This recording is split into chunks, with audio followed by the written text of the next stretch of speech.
Hello friends, welcome to Kedar's kitchen channel. ఈరోజు వీడియోలో tea time స్నాక్స్గా క్యాండీ సమోసా రెసిపీని చూపించబోతున్నాను. చాక్లెట్ షేప్లో ఉన్న ఈ సమోసాలు చాలా బాగుంటాయండి. ఈవినింగ్ టైము టీ టైమ్ స్నాక్స్గా సూపర్గా అదిరిపోతాయి అంతే. సో మనం చాలా ఈజీగా ఈ రెసిపీని తయారు చేసుకోవచ్చు కూడా.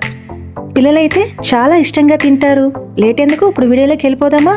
ముందుగా ఒక కప్ అంతా మైదా తీసుకున్నాను. అలాగే ఒక టీ స్పూన్ అంతా వాము, రుచికి సరిపడా ఉప్పు వేసుకొని, ఒక టేబుల్ స్పూన్ అంతా ఆయిల్ వేసుకొని ఇలా కలుపుకుంటున్నాను.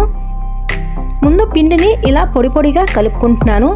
పిండిని మనము గుప్పెడితో మోస్తే ఇలా చక్కగా అతుక్కోవాలండి. ఈ విధంగా ఉంటే మనకి పిండి అనేది కన్సిస్టెన్సీ కరెక్ట్గా ఉంది అని అర్థము. ఆ తర్వాత కొంచెం కొంచెంగా వాటర్ అంటూ యాడ్ చేసుకుంటూ ఇలా చక్కగా చపాతీ పిండిలాగా కలుపుకుంటున్నాను. ఇలా మొత్తం పిండిని నేను రెడీ చేసుకున్నాను కదా. ఇప్పుడు నేను మొత్తం పిండి రెడీ చేసుకున్నాను. ఒక 10 నిమిషాలు రెస్ట్ ఉంచేస్తానండి. ఈలోపు మనం లోపల స్టఫింగ్కి రెడీ చేసుకోవాలి. ఉడికించిన బంగాళదుంపలు 2, రుచికి సరిపడా ఉప్పు, ధనియాల పొడి 1/2 స్పూను, కారము 1/2 స్పూను, జీలకర్ర పొడి 1/2 స్పూను ఇలా వేసుకున్న తర్వాత అలాగే కొంచెం కొత్తిమీర వేసుకొని మొత్తానికి ఇలా వేసుకుంటున్నాను. ఆ తర్వాత ఒక పచ్చిమిర్చిని కట్ చేసి వేసుకున్నాక ఉల్లిపాయను ఒక టేబుల్ స్పూన్ అంత వేసుకొని మొత్తం కలుపుకొని పక్కన పెట్టుకున్నాను. ఆ తర్వాత నానిపోయిన పిండిని ఒక్కసారిగా నేను 2 భాగాలుగా చేసుకుంటున్నాను. ఈ పిండిని చపాతీ ముద్దలాగా వేసుకొని పీట మీద చక్కగా పిండిని చల్లుకున్నాక పల్చగా నేను చపాతీలాగా ఒత్తుకుంటున్నాను.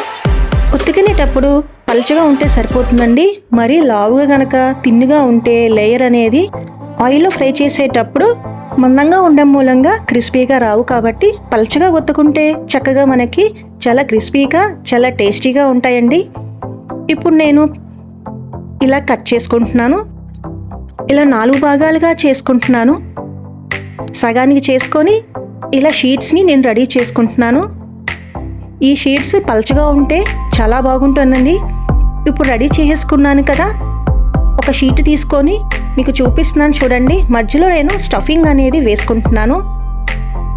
ఆ తర్వాత నేను ఇలా ఫోల్డ్ చేసుకుంటున్నాను. కొంచెం వాటర్తో కనుక తడుపుకొని మీరు ఫోల్డ్ చేసుకుంటే స్టిక్కీగా చాలా బాగుంటుంది. ఇప్పుడు నేను ఫోక్తో క్లోజ్ చేసుకుంటున్నాను.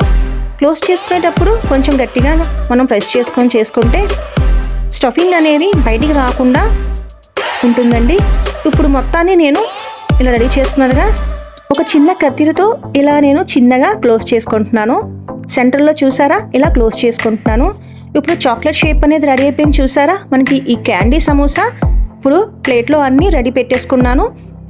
ఇప్పుడు నేను ఫ్రై చేసుకోవడానికి తగినంత ఆయిల్ వేసుకొని ఒక బాండీలో హీట్ ఎక్కిన తర్వాత ఇలా వేసుకుంటున్నాను అన్నిటినీ. ఇప్పుడు నేను అన్నిటినీ ఇలా వేసేసుకున్నాను కదా.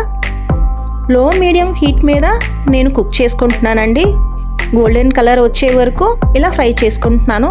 అటు ఇటు తిప్పుకుంటూ కలర్ చేంజ్ అయ్యే వరకు నేను ఇలా ఫ్రై చేసుకున్నాను. చూసారా మనకి ఎంత చక్కగా ఫ్రై అయిపోయినాయో. ఇప్పుడు రెడీ అయిపోయినాయి కదా. ఇప్పుడు నేను మీకు ఒకసారి తీసి చూపిస్తాను చూడండి. సో ఇప్పుడు మనకి క్యాండీ సమోసా అనేది రెడీ అయిపోయింది చూసారా. టీ టైమ్ స్నాక్స్గా అదిరిపోతుందండి. అంతేకాదు ఏదైనా టమాటో సాస్తో కానీ కచప్తో సర్వ్ చేసుకుంటే సూపర్గా ఉంటుంది. మీకు నచ్చిందని అనుకుంటున్నాను ఫ్రెండ్స్. అంతేనండి.